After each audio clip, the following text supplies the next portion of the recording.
Hello everyone, NEET 2022 की counselling में all India की काउंसलिंग में फ्री एग्जिट प्लस रेजिग्नेशन, ये दो एक ऐसे इम्पॉर्टेंट टॉपिक्स हैं और ऐसे इम्पॉर्टेंट नेम्स हैं जिसको कि लेकर बहुत सारे स्टूडेंट्स और गार्जियंस में कंफ्यूजन लगातार बना रहता है। फ्री एग्जिट कब कर सकते हैं, फ्री एग्जिट कब कैसे करना है और प्रोसेस क्या होता है, कहीं पर क्या रिपोर्टिंग करनी होती है, रेजिग्नेशन क्या होता है, रेजिग्नेशन की लास्ट डेट क्या होती है और कब तक आप रिजाइन कर सकते हैं, जिन्होंने ज्वाइन किया है उनको क्या करना है, जिन्होंने ज्वाइन नहीं किया है उनको क्या करना है। अगर आप सेकेंड राउंड में पार्टिसिपेट करना चाहते हैं ऑल इंडिया कोटा की, देन आपको स्टेट में अगर आपको सीट मिल गई है उस केस में क्या होगा, क्या आप पार्टिसिपेट कर पाएंगे, क्या नहीं कर पाएंगे। बहुत सारे क्वेश्चंस होते हैं जो स्टूडेंट्स और गार्जियंस को परेशान करते रहते हैं और उसका वो आंसर ढूंढते रहते हैं। इस छोटे से वीडियो में हम आपके जितने भी डाउट्स हैं resignation, free exit plus second round की पार्टिसिपेशन को लेके ऑल इंडिया कोटा के बारे में ये कंप्लीट डिटेल इस छोटे से वीडियो में हम आप लोगों के साथ शेयर करेंगे। आप मेडिकविंग के साथ बने रहिए। चैनल पहली बार अगर आप विजिट करें, अभी तक आपने इसको सब्सक्राइब नहीं किया तो इसको सब्सक्राइब जरूर कीजिएगा, ताकि फ्यूचर की जो अपडेट्स हैं नीट 2022 की काउंसलिंग को लेकर, नेक्स्ट राउंड की, फर्दर राउंड्स की, प्लस जो रिजल्ट्स को लेकर उसके लेकर अपडेट्स आपको नॉन स्टॉप लगातार मिलते रहेंगे। मेडिकविंग की ओर से मैं हूं अमित, आप सभी का एक बार फिर से स्वागत है आपके अपने most favourite NEET informative channel Medicwing में। कोई भी सपना साकार करने के लिए सबसे जरूरी है सही कोच का होना। चुनिए मेडिकविंग को और करें अपने नीट काउंसलिंग का सपना साकार। Download the app now. Guys, बात हो रही है जो रेजिग्नेशन है प्लस जो फ्री एग्जिट है उसके बारे में। देन एमसीसी की ओर से रेजिग्नेशन को लेकर एक नोटिस जारी किया गया है 26/10/2022 को। नॉर्मली ये जो नोटिस है, ये नोटिस है रिगार्डिंग रेजिग्नेशन जिन्होंने ज्वाइन किया, राइट। अब ये रेजिग्नेशन का जो नोटिस है, इसको अगर हम देखें कि नोटिस कहता क्या है, ये नोटिस ये कहता है कि जो रेजिग्नेशन की डेट है राउंड 1 में, ऐसे कैंडिडेट जिन्होंने रिपोर्टिंग कर दी है, यानी राउंड 1 में अलॉटमेंट हुआ, उसके बाद आपने रिपोर्टिंग कर दी, लेकिन अब आप रिजाइन करना चाहते हैं।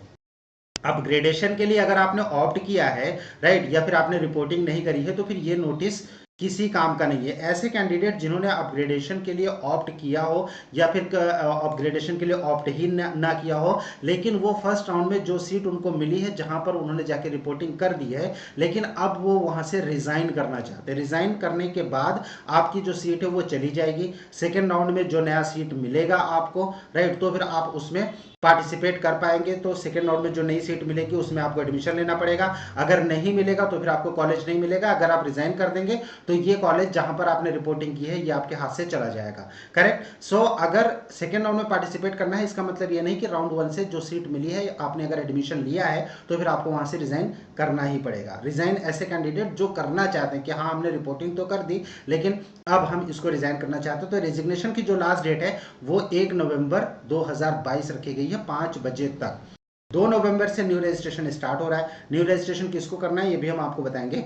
2 तारीख से new registration all India quota round 2 का स्टार्ट हो रहा है। 3 तारीख से चॉइस फिलिंग होगी। 1 नवंबर 2022 की शाम को 5 बजे तक already joint candidates in round 1 वो रिजाइन कर सकते हैं। ये नोटिस सिर्फ और सिर्फ ऐसे कैंडिडेट्स के लिए है। बाकी जिनको कॉलेज नहीं मिला, जिन्होंने रिपोर्टिंग नहीं करी मिलने के बाद, राइट, जिन्होंने पहले राउंड में रजिस्ट्रेशन नहीं किया था, ये नोटिस इन सभी कैंडिडेट्स के लिए कोई मायने नहीं रखता। ये सिर्फ उनके लिए है जिन्होंने राउंड 1 में कॉलेज मिल गया और उसको उन्होंने ज्वाइन कर लिया, अपग्रेडेशन के लिए किया हो या फिर ना किया हो, लेकिन अब उसे वो छोड़ना चाहते हैं, यानी ज्वाइन करने के बाद वो लीव करना चाहते हैं, रिजाइन करना चाहते हैं, ऐसे कैंडिडेट ही कर सकते हैं। अब यहाँ पर एक इंपॉर्टेंट नोटिस और दी गई है। नोटिस ये दी गई है कि राउंड 1 में जिनको अलॉटमेंट हुआ, अलॉटमेंट होने के बाद उन्होंने वहां पर जाके ज्वाइनिंग कर ली और उसके बाद उन्होंने अपग्रेडेशन के लिए ऑप्ट कर दिया, लेकिन सेकेंड राउंड में अगर आपका अपग्रेडेशन नहीं होता, सेकेंड राउंड में अगर आपका अपग्रेडेशन नहीं होता और जो कॉलेज पहले आपने ज्वाइन किया था वो एज इट इज बना रहता है, गाइस, उस सीट से आप रिजाइन नहीं कर पाएंगे।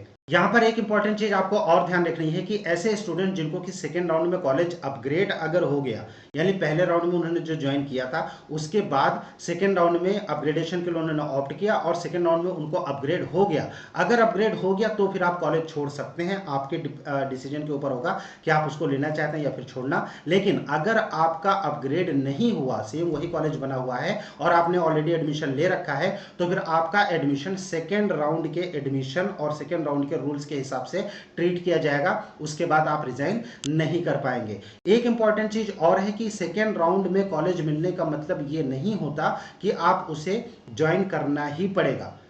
ऐसे कैंडिडेट जिनको सेकेंड राउंड में फ्रेश अलॉटमेंट होता है या फिर अपग्रेड होकर नया कॉलेज मिल जाता है, वो उनके डिसीजन के ऊपर डिपेंड करता है कि वो उसको ज्वाइन करना चाहते हैं या फिर नहीं चाहते हैं। अगर उसको छोड़ना चाहते हैं तो फिर उसको छोड़ सकते हैं। लेकिन ऐसे कैंडिडेट जिनको कि राउंड 1 में अलॉटमेंट हो चुका और उसके बाद उन्होंने जाकर वहां पर रिपोर्टिंग कर दी, एडमिशन ले लिया, प्लस रेजिग्नेशन की जो डेट दी गई है, इस रेजिग्नेशन डेट के पहले उन्होंने रिजाइन नहीं किया, सेकेंड राउंड में उनका अपग्रेड नहीं होता, तो ऐसे स्टूडेंट्स को फर्स्ट राउंड का कॉलेज बना रहेगा और वो सेकेंड राउंड के रूल के हिसाब से ट्रीट किया जाएगा। उस कॉलेज को आप छोड़ नहीं पाएंगे।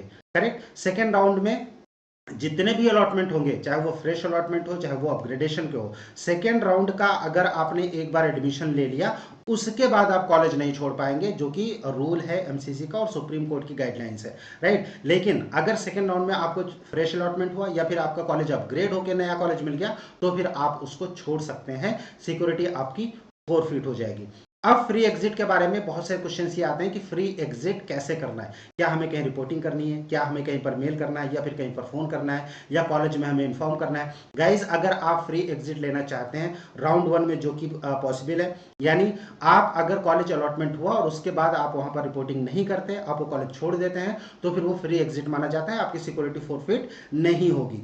सो फ्री एग्जिट करने के लिए आपको पहली बात कहीं पर रिपोर्टिंग नहीं करनी, ना ही कहीं पर आपको मेल करना है, ना तो एमसीसी को इन्फॉर्म करना है, ना ही कॉलेज में इन्फॉर्म करना है। अगर आपको सीट मिली थी, आपने रिपोर्टिंग नहीं करी, 28 जो कि लास्ट डेट है, तब तक भी अगर आप रिपोर्टिंग नहीं करते हैं, इसका मतलब कि आप उस कॉलेज को ज्वाइन नहीं करना चाहते और वो आपका फ्री एग्जिट माना जाएगा ऑटोमेटिकली। सेकेंड राउंड में नया रजिस्ट्रेशन आपको नहीं करना है। चॉइस फिलिंग सेकेंड राउंड में फ्रेश होगी ऑल इंडिया कोटा में, वहां पर आपको अलग से कोई भी रजिस्ट्रेशन नहीं करना है। न्यू रजिस्ट्रेशन सिर्फ उनको करना है, ऐसे कैंडिडेट जिन्होंने राउंड 1 में पार्टिसिपेट नहीं किया था। बाकी जितने भी कैंडिडेट्स ने राउंड 1 में पार्टिसिपेट किया था और उनको कॉलेज अगर मिल गया, अपग्रेडेशन के लिए ऑप्ट हो उन्होंने किया है, तो फिर वो सेकेंड राउंड में ऑटोमेटिकली पार्टिसिपेट कर पाएंगे।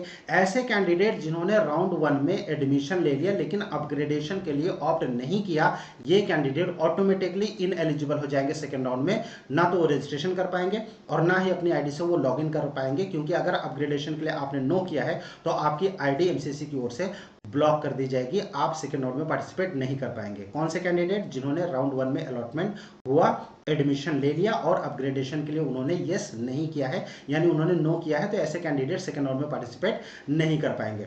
बाकी जितने भी कैंडिडेट्स हैं वो सेकेंड राउंड में पार्टिसिपेट कर सकते हैं। एक बात और इंपॉर्टेंट ये है कि स्टेट में अगर कॉलेज मिल गया तो क्या हम सेकेंड राउंड में ऑल इंडिया कोटा में पार्टिसिपेट कर सकते हैं? यस। अगर आपको स्टेट के फर्स्ट राउंड में अलॉटमेंट हो चुका है, आपने एडमिशन लिया या फिर ना लिया हो, आप second round all India quota में पार्टिसिपेट कर सकते हैं, कहीं कोई प्रॉब्लम नहीं है। जो न्यू रूल है वो सेकेंड राउंड के एडमिशन हो जाने के बाद है, यानी ऑल इंडिया के सेकेंड राउंड के बाद या फिर स्टेट के सेकेंड राउंड के बाद आपका एडमिशन अगर हो चुका होगा जिस कॉलेज में, उसके बाद आप किसी भी काउंसलिंग में पार्टिसिपेट नहीं कर पाएंगे। एमसीसी का जो रूल है सेकेंड राउंड में पार्टिसिपेशन को लेकर, प्लस जो न्यू रजिस्ट्रेशन है, प्लस जो फ्री एग्जिट है, और जो रेजिग्नेशन जो कि नोटिस जारी हुआ है, रेजिग्नेशन के लिए नॉर्मली जो डेट होती थी वो सेकेंड राउंड की जो रिजल्ट डिक्लेरेशन डेट होती थी उसके 2 दिन पहले तक नॉर्मली आप रिजाइन कर सकते थे। ये अभी तक रूल चला आ रहा था, लेकिन इस बार एमसीसी ने जो डेट डिसाइड की है वो सेकेंड राउंड के काउंसलिंग स्टार्ट होने के ठीक पहले ही उन्होंने डेट डिसाइड कर दी है कि अगर आपको रिजाइन करना है तो फिर आप अभी रिजाइन कर पाएंगे, इसके बाद नहीं कर पाएंगे। एक बात का ध्यान रखिएगा गाइस, सेकेंड राउंड में जितने भी ऐसे कैंडिडेट जिन्होंने राउंड 1 में पार्टिसिपेट किया था, कॉलेज मिला, वहां पर उन्होंने रिपोर्टिंग करी, अगर उनका कॉलेज अपग्रेड होगा देन वो रिजाइन अगर करना चाहे यानी छोड़ना चाहे, रिपोर्टिंग नहीं करना चाहे तो वो रिपोर्टिंग वहां नहीं कर सकते। लेकिन अगर आपका कॉलेज अपग्रेड नहीं हुआ, ऐसे कैंडिडेट जिनको कि पहले राउंड में मिला था उन्होंने रिपोर्टिंग कर दी और ऐसे कॉलेजेस में अगर अपग्रेड नहीं हो रहा है, सेम कॉलेज अगर बना रहता है, तो ऐसे कैंडिडेट सेकेंड राउंड की जो मतलब सीट है वो उसको छोड़ नहीं पाएंगे, यानी राउंड 1 में जो जहां पर एडमिशन लिया था वही सेकेंड राउंड के रूल के हिसाब से कैलकुलेट की जाएगी, आप उस सीट को छोड़ नहीं सकते, राइट। और ऐसे कैंडिडेट जिनको कि फ्रेश अलॉटमेंट होगा सेकेंड राउंड में, वो उनके डिसीजन के ऊपर डिपेंड करता है कि वो उसे अगर लेना चाहते हैं उनको रिपोर्ट करना है, अगर उसे छोड़ना चाहते हैं तो फिर वो छोड़ सकते हैं, उनके जो सिक्योरिटी है वो फोरफिट कर दी जाएगी। कंप्लीट डिटेल थी जो फ्री एग्जिट प्लस जो रेजिग्नेशन की डिटेल्स हैं एमसीसी की ओर से, उसके बारे में मेडिकल विंग की ओर से मैं अमित ये सारी इन्फॉर्मेशन आप सबके लिए लेकर आया था। चैनल को सब्सक्राइब जरूर कर दीजिए ताकि फ्यूचर के अपडेट्स आपको नॉन स्टॉप लगातार मिलते रहे। नेक्स्ट के वीडियो में हम आप लोगों से बात करेंगे कि राउंड 2 में डिफरेंट कैटेगरीज के स्टूडेंट्स का कट ऑफ क्या जाएगा एमबीबीएस में ऑल इंडिया कोटा में डिफरेंट कैटेगरीज के लिए। Stay tuned with medical wing. Thank you for watching medical wing. Thanks a lot. कोई भी सपना साकार करने के लिए सबसे जरूरी है सही कोच का होना। चुनिए मेडिकल विंग को और करें अपने नीट काउंसलिंग का सपना साकार। Download the app now.